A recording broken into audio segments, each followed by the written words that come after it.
亲爱的朋友们，欢迎来到微光夜读。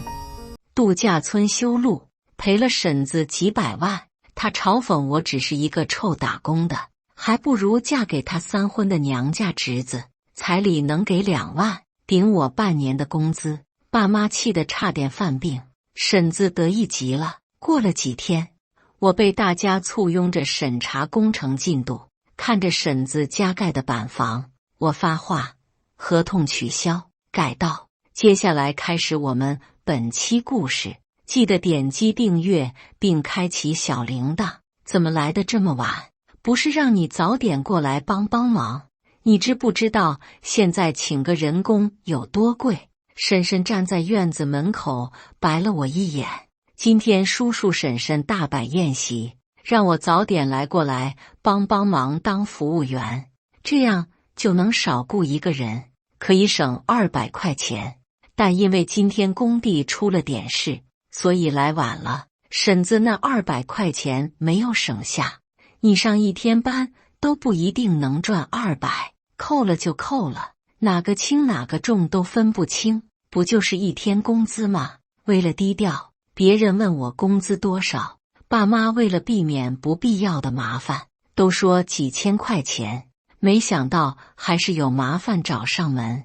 他看不上我的工资，却没想过他倒是省下钱了。假如我真被扣工资了，会怎么办？那婶子要把工资补给我，婶子不乐意了。都是一家人，提什么钱？我开玩笑，叔叔婶子家都得了几百万的补偿金，还这么小气。山上建了一个度假村，因为修路占了叔叔婶子家的林地，所以补偿了叔叔家300万。300万对于村里来说可是个天文数字，而且还是村子里的独一份，简直就是天上掉馅饼。叔叔婶子的虚荣心获得了极大的满足。婶子剜了我一眼，但嘴角已经比 AK 还难压，大度的没有在意我说他小气的事情。行了，快进去吧，一会利索点，看谁的饭没了就赶紧添。等结束了，让你把剩菜都打包回去，让你爸妈都尝尝。这么好的菜，他们可没尝过。前些日子我送爸妈去环球旅行，爸爸不爱炫耀，也不想多事。叔叔婶子问起，就说去城里看我，就连我的工作爸妈都说是在建筑公司打工而已。我还记得叔叔婶子当时的表情，轻蔑中还带满意。你好了他嫉妒，你不好他又看不起。院子里的酒席已经开始了，我拉着司机小张和秘书思雨也停好车找来了。我拉着2人找了个不显眼的地方坐了下来。等快吃完的时候，婶子气势汹汹地找了过来。原来你躲在这里了。我说怎么没人端碗盛饭？反正婶子已经请人了，我要是把活都干了，不白花钱了。见我笑嘻嘻的，婶子脸色通红。她刚要开口说什么，就被身旁的一个女人扯了扯袖子。妹子，你不是说给小山介绍对象吗？虽然声音很小，但我还是听到了。那女人一脸刻薄相，眼睛滴溜溜的在我和思雨的身上打转。我有印象，她是婶子的娘家嫂子，她口中的小山是婶子的侄子，结过3次婚，爸妈也随过3次份子。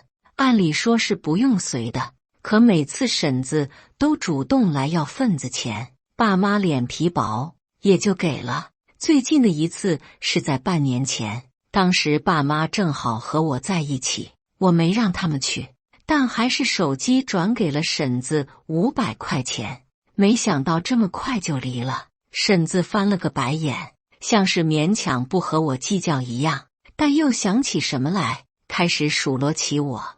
你穿的这是什么呀？上面还有土。我不是说让你好好打扮打扮好相亲吗？相亲，我想起来了，婶子之前给我发信息的时候好像提过这么一嘴，不过当时我正在忙，就扫了一眼，或者说我根本就没往心里去。所以也没换衣服打扮，穿着工装来了。路还没修，一路颠簸，衣服都是土，看上去确实有点狼狈。你都30了，这要是放在咱们村里，孩子都得上小学了。你瞧瞧你，要工作没工作，要钱没钱，也就有一张脸了。我要不给你张喽？谁给你张喽？我明知故问，婶子，你要给我介绍谁？婶子眼睛一亮，但嘴角却撇撇。你一个臭打工的，还挑3拣4的吗？不如嫁给我娘家侄子。别看3婚，但结婚次数多，知道疼人，有经验，而且新房家具都是现成的，彩礼还能给2万，够你半年的工资了。你瞧多好！别说婶子不疼你。酒席已经差不多结束，不少人都走了，院子里只剩下稀稀拉拉的客人。一个喝得醉醺醺的男人歪着身子，骂骂咧咧地走了过来。装什么纯情，摸摸屁股都不行。刚才他调戏服务员，被人家打了一巴掌，脸颊都红了。明明是他混蛋，但是他妈却心疼的不行。哎呦，那个贱人居然敢打你，能被你看上可是他的福气。不用问了，这男人就是小山，和前3个贱人一样，都不知好歹。说完，他用醉醺醺的眼睛赤裸裸地打量起我。婶子，没照片好看啊。吴小山对我有些不满意，他妈宠溺地看着他。没事，看多了就顺眼了。虽然是有点不漂亮，但胜在没结过婚。小张想冲过去，被我一个眼神拦住，示意他稍安勿躁。吴小山勉强点点头，行吧，先凑合着吧。婶子立刻眉开眼笑，然后又想起了什么似的。周鑫，你带来的这个同事也没结婚吧？不行，让她嫁给马老六算了。我看你们在城里也没人要，正好我们不嫌弃你们岁数大，不好生养。思雨脸色通红，她才26岁，研究生毕业，刚刚工作2年，就已经能当上我的秘书。这么有能力的女孩，在婶子口中只配嫁给40多岁的单身汉。婶子，你知道什么叫癞蛤蟆想吃天鹅肉吗？吴小山和马老六这么好，你嫁了算了，肥水不流外人田。吴小山做事要过来打我，但是被身高188、体重180斤的小张又吓退了，对我不能撒气。吴小山就把矛头对准了婶子。姑，你说他没结过婚，还要钱少我才来看的，不然这岁数我指定不稀罕。他妈也帮腔，就是，你说这是肯定没问题，我们才来的。林地的房子你求着我们建，人也是求着我建，你现在又搞这一套，面对他娘家人，婶子陪着笑，这不是好事吗？他们占了林地，说是地表建筑会按照面积补偿，我们钱都花完了，也没建几间房子，让你们来建，到时候钱也给你们，这不是好事吗？他不愿意就不愿意吧，等有了钱，你想找什么样的没有？补偿金虽然大致谈拢，但是过几天还会详细测量，当时候会签订正式合同。婶子想趁机多要点钱。吴小山甩开婶子的手，行吧，要不是看在补偿金的份上，今天的事我绝对不会善罢甘休。吴小山和他妈走了，婶子又恢复了刚才的蛮横，刚想骂我，他手机就响了，是度假村的人，和婶子商量见面测量签合同的时间，要不2天后吧。2天后那些铁皮房就能建好，到时候能多捞一大笔钱。可惜他的算盘要落空了。酒席结束，我让思雨通知工程部，过2天不用来了，合同不签了。之后我带着小张和思雨回爸妈老房子收拾了些东西，在我坚持下，爸妈决定在城里定居。其中叔叔婶子一家也是重要的一个重要原因。爸妈性子软，被叔叔婶子欺负了一辈子。谁知道回去的半路上，我接到了爸妈的电话。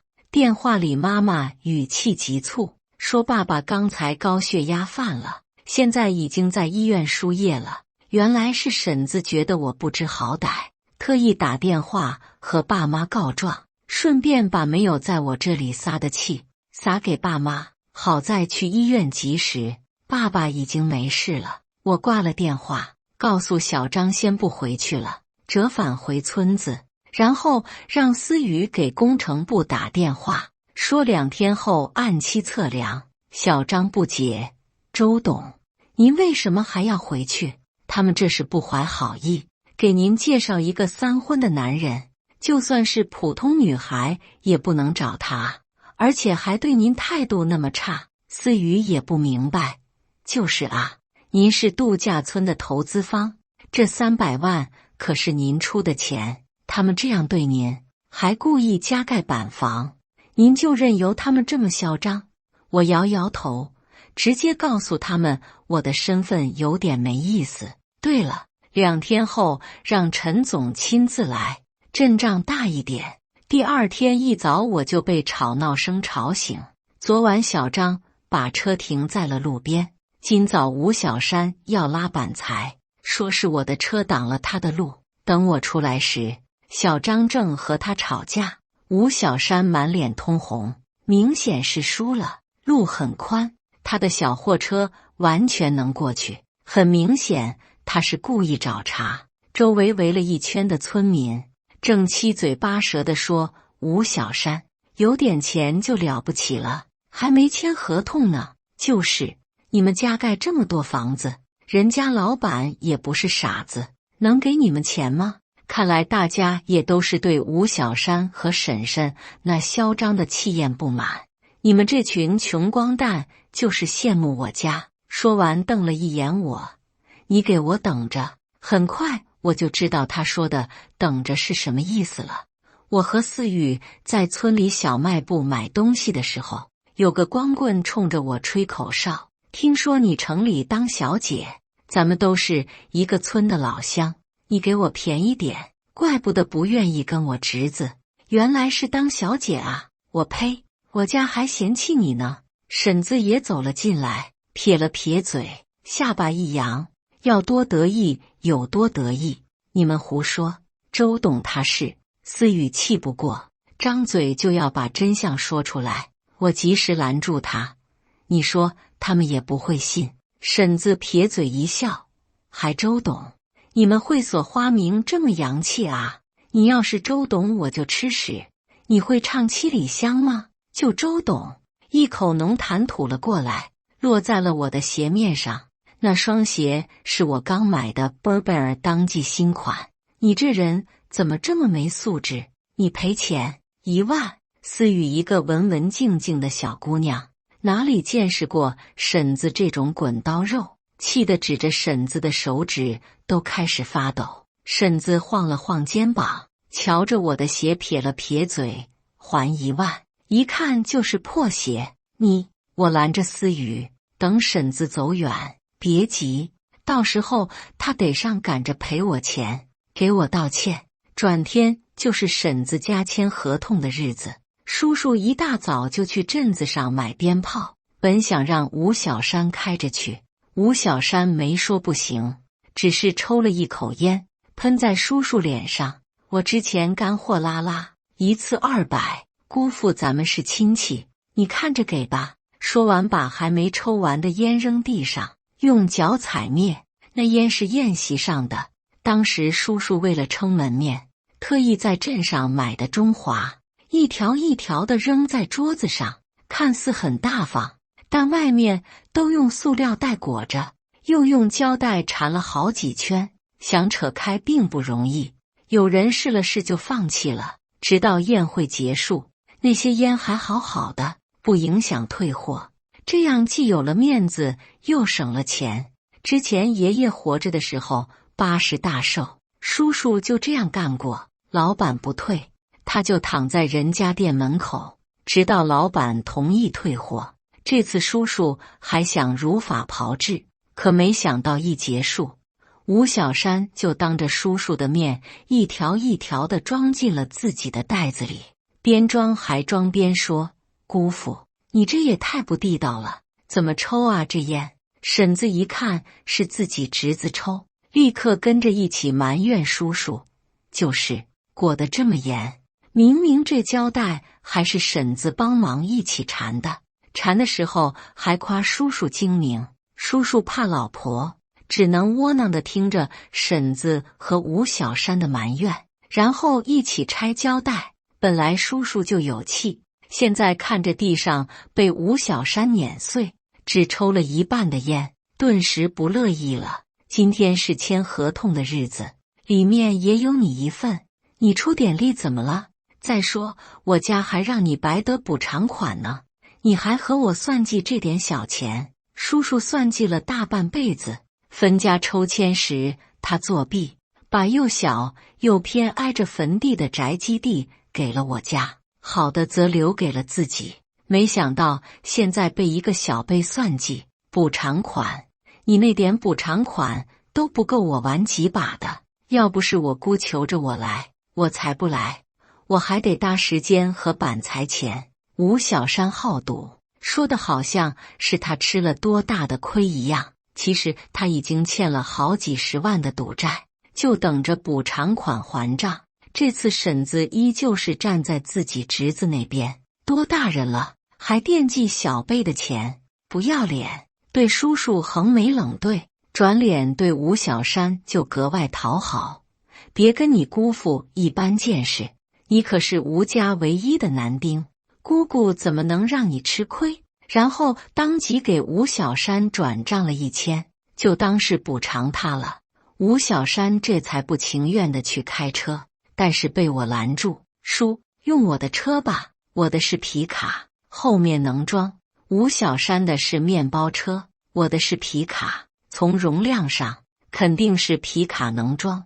而且吴小山耷拉着个脸，一副欠他几百万的样子。叔叔没有犹豫就选了我的车。吴小山冷笑一声：“我还省事了呢。”婶子上下打量我，鼻子冷哼：“这是听到今天要签合同来讨好你叔了。我告诉你，晚了。”说完扭着屁股就进了屋。今天是大日子，他得好好准备一下。我没生气，使了个眼色，思雨立刻明白，追了上去：“婶子，我帮你化妆吧，我的技术可好了。”汽车上，叔叔一会摸摸这儿，一会摸摸那儿。我说：“微微，你这车也太寒酸了，又脏又破，你和你爸一样都不争气。小时候我就和你爸说，人就得努力。你瞧现在，我家马上得了几百万的补偿金，而你爸还得打工。”司机小张想说什么，被我用眼神制止。这车是不太好，就是为了跑山路，不像叔，以后有钱买豪车。叔叔很受用，买鞭炮的时候也难得大方一回，买了几乎半车斗。可那够啊！我又掏钱把整个皮卡后斗装满，然后又订了一车鞭炮，让老板送货上门。叔叔很满意。行，你比你爸强点。这样吧，到时候得了补偿款，叔做主借你3000，去做点买卖，总比卖皮肉强。小张嘴角抽搐，3000的买卖，那怎么了？整个麻辣烫摊子，或者卖烤肠，别说没拉你们穷亲戚一把，那用不了3000。叔叔没听出来小张的意思，大手一挥，大方道：“剩下的就当让你们改善生活了。”鞭炮买回来就在村头噼里啪啦的放了起来，我买的全是动静大的，不一会就吸引来了许多隔壁村子的人，甚至还有一些卖小吃的流动摊贩都在婶子家门口摆起了摊。有人好奇，这个点不像是结婚的啊，那就是出殡呗。也不对啊，没灵棚，难道是疾病着急下葬？有可能，估计一会就搭上了。叔叔从院子走出来，晦气晦气，什么出殡？我家这是有大喜事。有知情的人开始解释，人家这是林地征用，给几百万呢。这时婶子也从院子里出来，满面红光。哟，看来不光是拆迁，也娶了个新媳妇啊。我就说嘛，有了钱就得换媳妇，你之前的媳妇真该换了，放你娘的屁！你仔细看看老娘！婶子破口大骂，她是村子里有名的泼妇，那几个村民也不敢还嘴。不得不说，思雨的化妆水平就是好，这么一化，婶子还挺喜庆，都认不出来了。特别是还穿了一件红色长裙，也不怪大家以为是二婚。叔叔出来圆场，今天是我家的好日子，大家通知亲友都来，一会我给大家发红包啊。叔叔拿出准备了一晚上的红包，足足有几百个，就等着一会签合同的时候发。大家眼睛都亮了，纷纷开始打电话摇人。叔叔搂着生气的婶子哄着，别生气，一会让你把面子都赚回来，我要让所有人都知道咱们有钱了。红包在叔叔的晃动下哗哗作响，别人不知道，可我清楚，里面装的都是一毛一毛的。现在能找到1毛钱，叔叔也是费心了。在鞭炮的吸引和叔叔的宣传下，人越来越多。在院子被围的里3层外3层的时候，一溜车队从村外开了进来。小张认的车牌，周董是镇上的领导。果然阵仗大，叔叔婶子满面红光，兴奋中还带点局促。哎呦，你们瞧，我家给镇上做了多大的贡献啊！不是我家把地让出来，度假村能修上路吗？村民看不惯婶子的嘴脸，可又不得不承认，镇上领导都来了，看来对这次修路很看重。婶子以功臣的姿态拦住我：“你干什么去？我去迎接迎接啊！今天我特意换上了工作服，一会还得去林地，其他衣服不方便，你就别去了。你一身风尘味，冒犯了领导。”婶子做出一个嫌弃的表情，捂着鼻子撇嘴：“你！”思雨上前理论，被我拽了回来。既然如此，那就等他们来见我吧。第一个发现我的是陈经理陈然。陈然虽然是城里的富二代，但能力出众，我也很器重他，关系不错。大概是从国外回来的原因，每次见面远远的都会给我一个飞吻，这可让吴小山误会了。他站在我斜前方，还以为陈然是在勾引他。婶子，他是不是看上我了？我就说上次谈事的时候那么主动热情，痛快的就答应了咱们的条件，肯定是对我有意思。真是骚货，等他的是一记响亮的耳光。婶子，这个贱人打我！吴小山一手捂着脸，一手指着我，满脸的不敢置信。其他随行的人也跑了过来，打头的就是镇上的领导。婶子心疼的不行，抡起粗厚的拳头，但还没打出来就被人拦住了。是镇长。婶子像是找到了靠山，哭唧唧的告状：“镇长啊，你看我家牺牲了自己的林地给镇上创收，造福乡里，结果还被人打了。我举报他从事非法勾当，您快把他抓起来。”说到后面，婶子恶狠狠地看着我，像是要把我吃掉一样，可还没说完，手就被一甩：“你疯了吗？居然敢造谣投资方周董！”镇长像是看疯子一样看着婶子，婶子瞪大眼睛：“你说他是周董？”不等镇长说话，思雨抢先道：“对啊，他是我们集团的周董，度假村的投资方。不过说这些你可能不懂，我就告诉你吧，你的赔偿款是周董出，这下懂了吧？”“不可能，他不是个打工的吗？”叔叔更不敢置信。镇长露出一个无语的表情。这次招商引资可是他们费了好些劲才联系上我们，怎么说话呢？要不是周董，荒林子能变度假村，能吸引游客，让你们赚钱，还不快点给周董道歉？叔叔婶子的嘴巴长得像是能吞个鸡蛋。吴小山捂着脸，这口气只能往肚子里咽，但这样还不够。我大手一挥，不必道歉，都是自家人，咱们快点去林地吧。叔叔这才反应过来，就是，都是一家人，她是我侄女，根本不计较这些。婶子冷哼一声，见我态度温和，还以为我依旧被他们拿捏。你还知道咱们是一家人啊？一会多给赔点钱，不然我们可不认你。一行人到了林地，陈然立刻就傻眼了。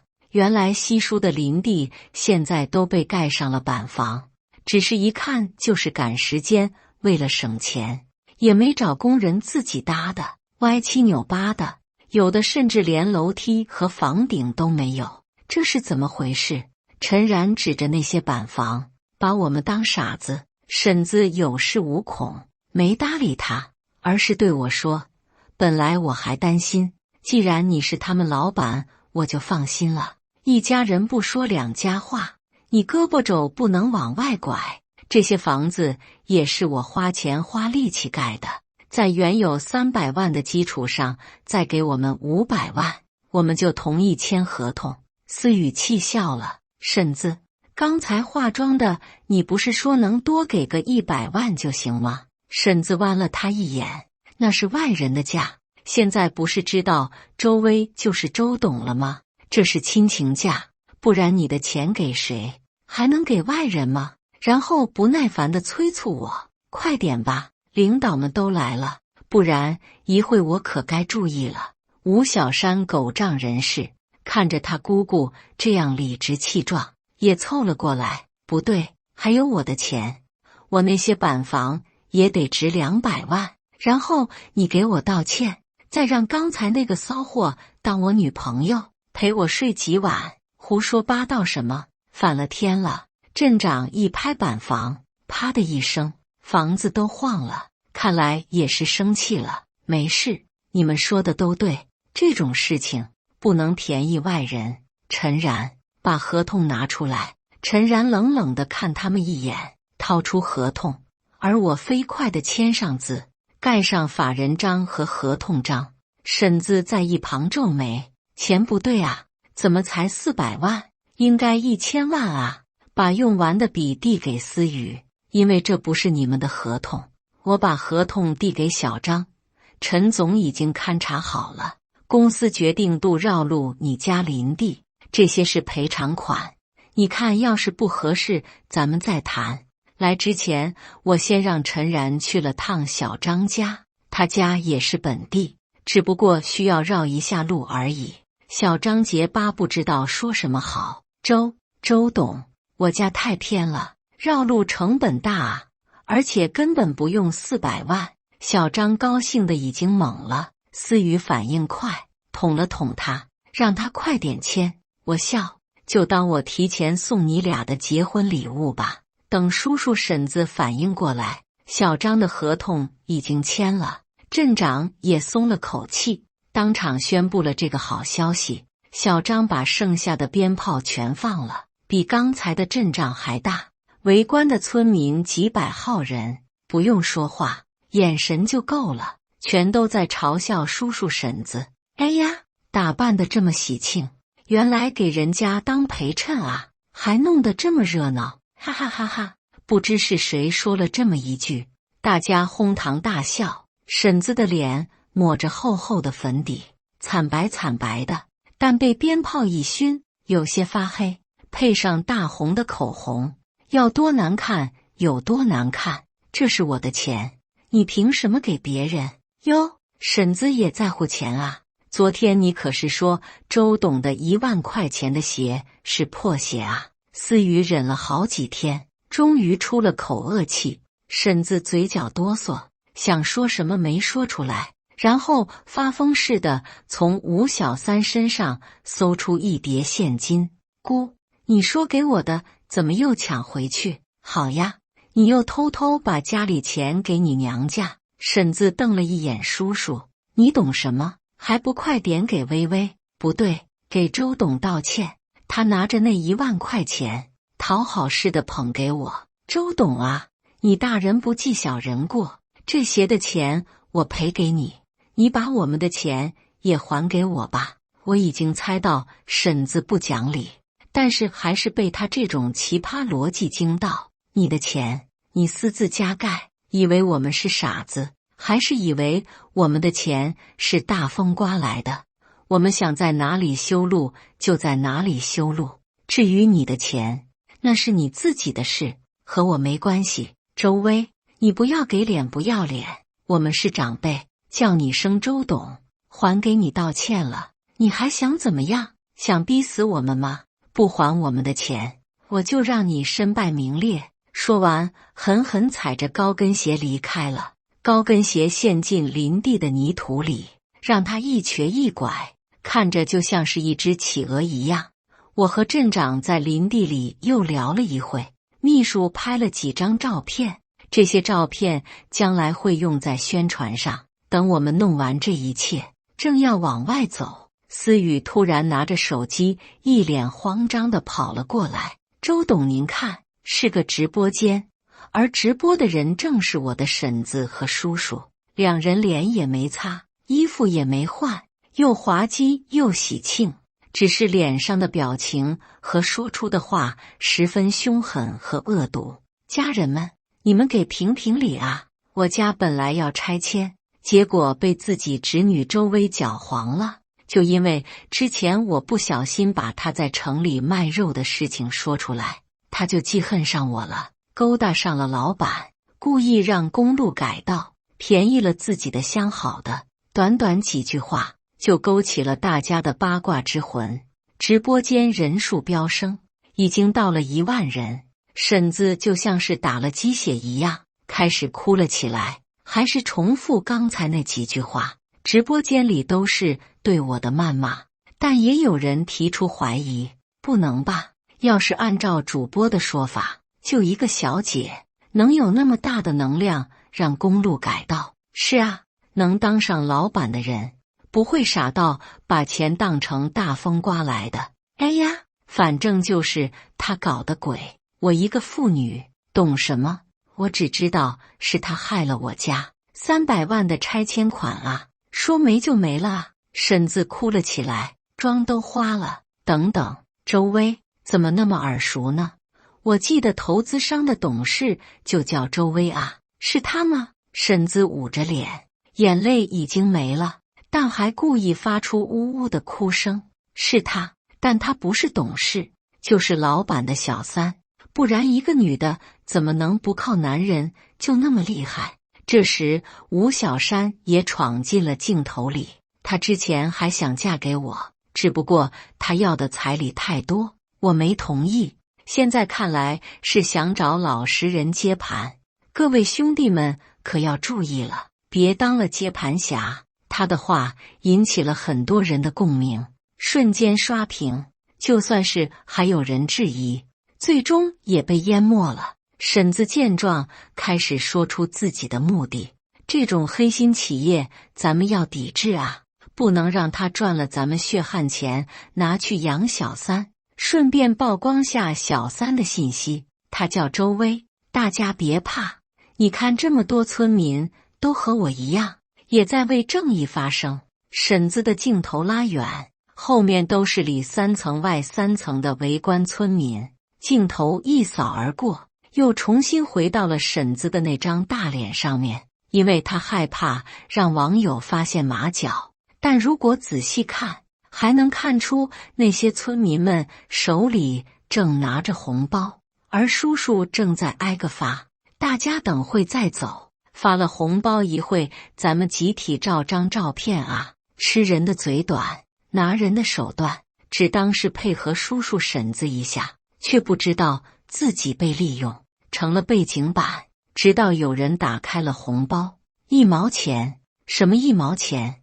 这年头红包还有1毛钱的，更多的人打开了红包，有人被气笑，1毛就算了，怎么有的是硬币，有的是纸币，而且还有新有旧，把我们当成叫花子呢？红包其实可以不发，既然发了，也是为了热闹热闹，涨人气，一般都是10块左右，钱不多，就是个热闹。可真没见过1毛钱的。叔叔拼命的打手势，让他们小点声。吵什么？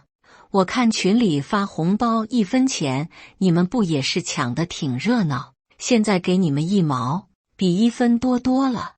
你们不感谢也就算了，还嫌少，不要都还我。叔叔还真去抢那些红包，人群立刻就炸了。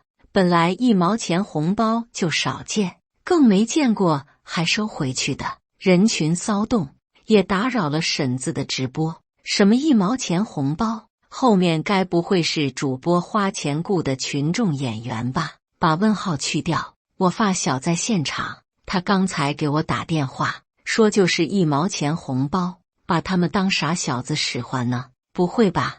那主播的话也不是真的了，你们还信他啊？